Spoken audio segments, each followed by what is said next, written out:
Game 1 presents a statistical contradiction. In the early stages, Houston was shooting a high 55% from the field, yet the Lakers simultaneously built a 16-point lead. This wasn't a product of superior shooting alone. It was the result of a transition engine that utilized immediate hit-ahead passing to overwhelm Houston's defense before it could set. The shift in Houston's performance was tied to the absence of Kevin Durant. Without him, the Rockets had to reorganize how they utilized the floor. Durant typically occupies a gravity zone on the perimeter. Without that shooting threat to pull defenders away from the hoop, the Lakers shifted their coverage inward, which cramped the interior for Houston's primary scorers. Los Angeles used this lack of space to their advantage. They absorbed Houston's contested shots, secured the boards, and used transition pace to outpace Houston's slower, isolation-heavy model. While Houston's high shooting percentage indicated high-effort individual success, the Lakers' lead was a direct outcome of their offensive design. LeBron James directed this pace by shifting into a pure facilitation role. He recorded 10 assists in the first half by prioritizing ball movement over his own scoring. The engine relied on the hit-ahead pass. As soon as a shot was contested, Laker wings would sprint toward the opposite end, allowing James to deliver the ball before the Houston defense could retreat into a set position. This was supported by DeAndre Ayton's early seal technique. By pinning his defender low under the rim immediately after the change of possession, he forced the retreating defense to collapse early in the shot clock. Contrast this with the Houston offense, which centered on Alperen Sengun working in the post. Every Rockets possession required high physical effort. Sengun frequently had to back down defenders through heavy contact, creating a high-friction environment with little ball movement. Sengun managed to score 15 points in the paint, but nearly all of those looks were heavily contested by Laker defenders. This reliance on isolation scoring led to physical attrition. The energy required to generate those points began to drain the Rockets as the game progressed. Thompson faced similar resistance.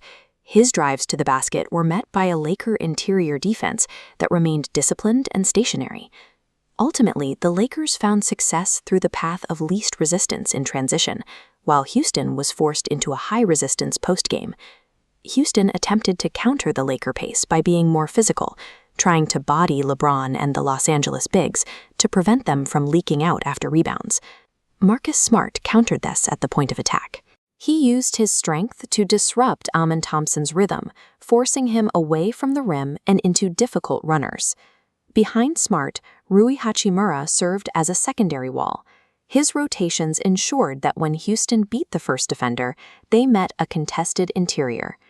Jackson Hayes anchored the rim, highlighted by a clean block on Tari Eason that prevented Houston from gaining any momentum inside.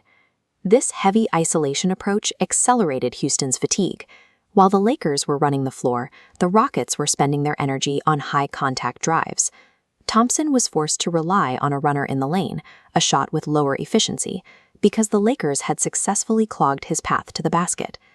Even when Houston connected on difficult baseline jumpers, the Laker defense remained under control, refusing to break their formation.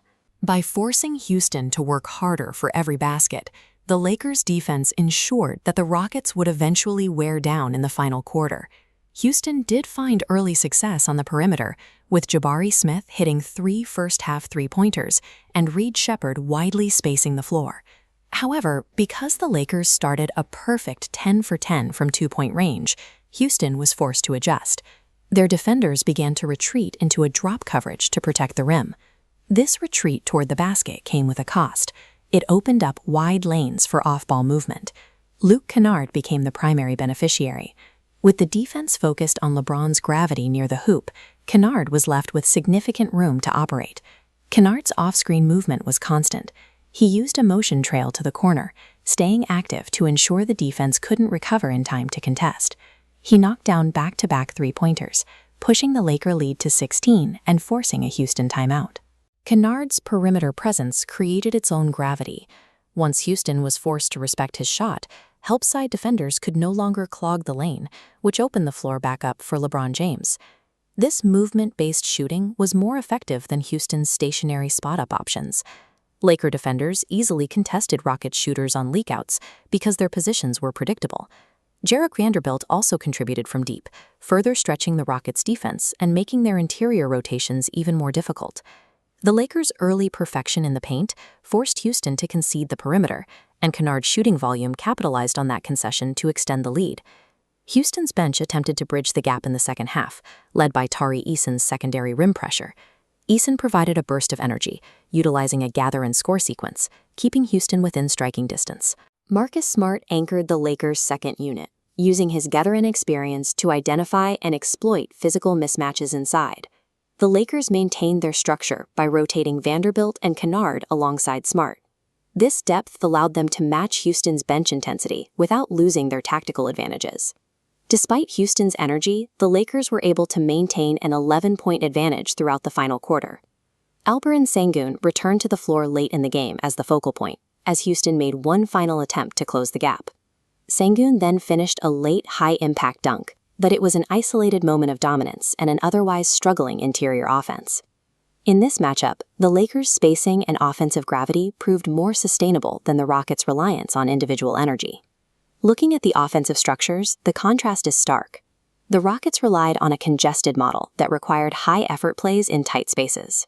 The Lakers utilized an expansive web of passing routes, spreading the defense across the floor. Game 1 was won because Los Angeles created a system where shots were easier to generate. For Game 2, Houston's priority will be restructuring their transition defense to prevent the Lakers from getting out on the break. The return of Kevin Durant would also change the floor spacing. His range would naturally widen the court, reducing the defensive pressure on Sengun and Thompson inside. The Lakers achieved a high-efficiency flow state in Game 1. Unless Houston disrupts that offensive geometry, Game 2 is likely to follow the same pattern.